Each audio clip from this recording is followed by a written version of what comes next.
नमस्कार, आपका स्वागत है आपके अपने चैनल द फार्मा कोर्स 2.0 पे। तो आज की इस वीडियो में हम देखने वाले हैं फार्मास्यूटिकल केमिस्ट्री इस सब्जेक्ट के इम्पॉर्टेंट क्वेश्चंस के बारे में। यहाँ पर जो हम क्वेश्चंस देखने वाले हैं वो 3 मार्क के क्वेश्चन होने वाले हैं।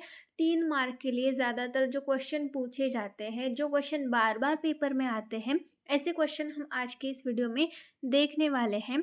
हमने 5 मार्क्स के जो इम्पॉर्टेंट क्वेश्चन है वो लास्ट वीडियोस में देख लिए हैं। अगर आपने नहीं देखा होगा तो चैनल पर जाकर आप देख सकते हैं। तो आइए स्टार्ट करते हैं, देखते हैं इम्पॉर्टेंट क्वेश्चंस के बारे में।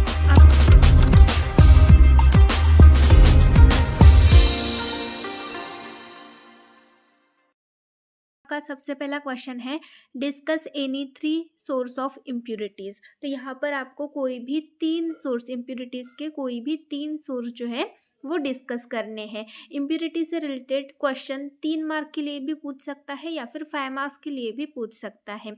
तो ये टॉपिक थोड़ा इम्पॉर्टेंट है। देन नेक्स्ट है आपका question number 2, give the limit test for iron. Limit test for iron के बारे में, इसका प्रिंसिपल और जो प्रोसीजर होती है वो यहाँ पर आपको लिखनी है।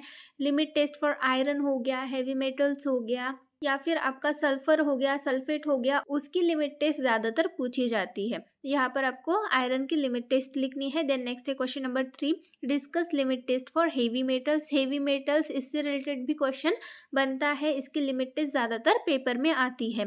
देन नेक्स्ट है आपका question number 4, define volumetric analysis and give its classification. Volumetric analysis की यहाँ पर आपको डेफिनेशन लिखनी है, देन उसका क्लासिफिकेशन यहाँ पर आपको लिखना है। इस तरीके से वॉल्यूमेट्रिक एनालिसिस से रिलेटेड 5 मार्क्स के लिए भी क्वेश्चन बनता है और 3 मार्क के लिए भी क्वेश्चन बनता है।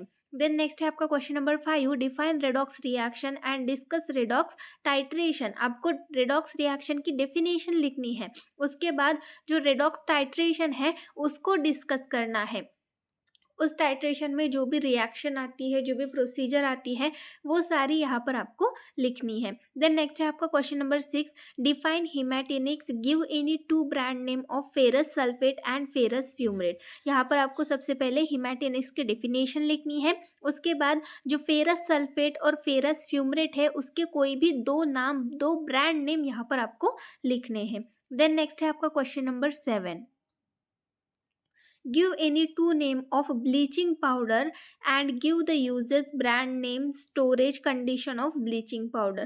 ब्लीचिंग पाउडर के अदर कोई भी 2 नाम यहाँ पर आपको लिखने हैं, उसके बाद ब्लीचिंग पाउडर के यूजेस, उसका ब्रांड नेम और जो स्टोरेज कंडीशन है वो यहाँ पर आपको लिखनी है। देन नेक्स्ट है आपका question number 8, define hypnotic and sedative, give the structure, chemical name of diazepam. यहाँ पर आपको हिप्नोटिक और सेडेटिव की डेफिनेशन लिखनी है, उसके बाद जो डायazepam, ये जो ड्रग है, इसका स्ट्रक्चर आपको ड्रॉ करना है और उसका केमिकल नेम यहाँ पर आपको लिखना है। देन नेक्स्ट है आपका question number 9, define and classify anticonvulsant, give the structure and uses of gabapentin. यहाँ पर आपको एंटी कन्वल्सेंट की डेफिनेशन लिखनी है, साथ में उसका क्लासिफिकेशन लिखना है, उसके बाद गाबापेंटीन, ये जो ड्रग है, इसका स्ट्रक्चर आपको ड्रॉ करना है और उसके यूजेस यहाँ पर आपको लिखने हैं।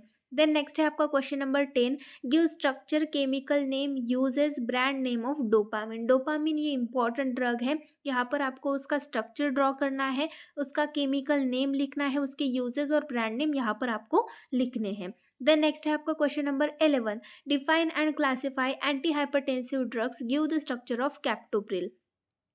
आपको यहाँ पर एंटी हाइपरटेंसिव ड्रग की डेफिनेशन लिखनी है, उसके बाद आपको क्लासिफिकेशन लिखना है और जो कैप्टोप्रिल, ये जो ड्रग है, इसका स्ट्रक्चर यहाँ पर आपको ड्रॉ करना है।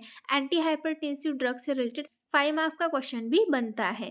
देन नेक्स्ट है आपका question number 12, define diuretics, classify them and draw the structure of furosemide.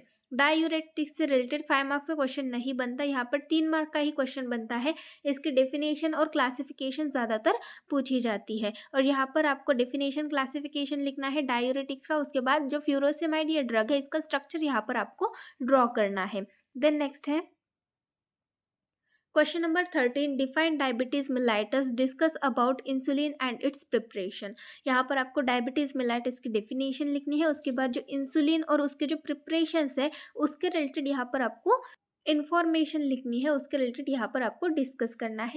Then next है आपका question number 14, what is the full form of NSAIDs, give the structure chemical name uses of aspirin. यहाँ पर आपको NSAIDs का full form लिखना है, उसके बाद एस्पिरिन का स्ट्रक्चर, केमिकल नेम और यूजेस यहाँ पर आपको लिखने हैं। देन नेक्स्ट है आपका question number 15, define antifungal drugs, give structure brand name of ketoconazole. Antifungal drugs को यहाँ पर आपको डिफाइन करना है, उसके बाद कीटोकोनाजोल इस ड्रग का स्ट्रक्चर ड्रॉ करना है और उसका ब्रांड नेम लिखना है। देन नेक्स्ट है आपका question number 16, what is the cause of tuberculosis, give the drugs use in the treatment of tuberculosis, draw the structure of isoniazid. तो ट्यूबरक्लोसिस के कॉजेज यहाँ पर पूछे गए हैं, ट्यूबरक्लोसिस का कॉज क्या है वो यहाँ पर आपको लिखना है। उसके बाद जो ट्यूबरक्लोसिस की ट्रीटमेंट थेरेपी है, मतलब ट्यूबरक्लोसिस का जो क्लासिफिकेशन है ड्रग्स का, वो यहाँ पर आपको लिखना है। उसके बाद आइसोनियाजिड का स्ट्रक्चर यहाँ पर आपको ड्रॉ करना है। देन नेक्स्ट है आपका question number 17, define and classify anti malarial drugs, give the structure of mefloquine. Anti malarial drugs की यहाँ पर आपको डेफिनेशन लिखनी है, उसके बाद उनका क्लासिफिकेशन लिखना है और मेफ्लोक्विन इस ड्रग का स्ट्रक्चर यहाँ पर आपको ड्रॉ करना है। देन नेक्स्ट है आपका question number 18, what is the use of dapsone, give its structure and chemical name. Dapsone का यूज क्या है ये यहाँ पर आपको लिखना है, उसके बाद उसका स्ट्रक्चर और केमिकल नेम लिखना है। देन नेक्स्ट है आपका question number 19, define antibiotics, give structure, chemical name, use brand name of amoxicillin. तो यहाँ पर एंटीबायोटिक्स की सबसे पहले आपको डेफिनेशन लिखनी है, उसके बाद उसका स्ट्रक्चर, उसका केमिकल नेम, यूज और उसका ब्रांड नेम लिखना है। किसका? एमोक्सिसिलिन इस ड्रग का। एमोक्सिसिलिन का स्ट्रक्चर ड्रॉ करना है, केमिकल नेम, यूज और ब्रांड नेम यहाँ पर आपको लिखना है। देन नेक्स्ट है आपका question number 20, why cancer cells are called neoplasm, give the classification of drug use in the treatment of cancer. आपको यहाँ पर सबसे पहले रीजन देना है कि कैंसर सेल्स को न्यूप्लाज्म क्यों कहा जाता है और जो कैंसर के ट्रीटमेंट में यूज किए जाने वाले ड्रग्स है उसका क्लासिफिकेशन यहाँ पर आपको लिखना है। तो इस तरीके से इस क्वेश्चन को आपको सॉल्व करना है। देन नेक्स्ट है आपका question number 21, give structure, chemical name, use of cisplatin. Cisplatin इस ड्रग का यहाँ पर आपको स्ट्रक्चर ड्रॉ करना है, उसका केमिकल नेम यहाँ पर आपको लिखना है, उसके बाद उसके यूजेस यहाँ पर आपको लिखने हैं। तो इस तरीके से इस क्वेश्चन को आपको सॉल्व करना है। तो इस तरीके से ये कुछ क्वेश्चन हो गए आपके फार्मास्यूटिकल केमिस्ट्री इस सब्जेक्ट के 3 मार्क के क्वेश्चन है ये। तो इस तरीके से ये इंपॉर्टेंट क्वेश्चन हो गए। बाकी के सब्जेक्ट के इंपॉर्टेंट क्वेश्चन आपको जल्दी मिल जाएंगे। Thank you.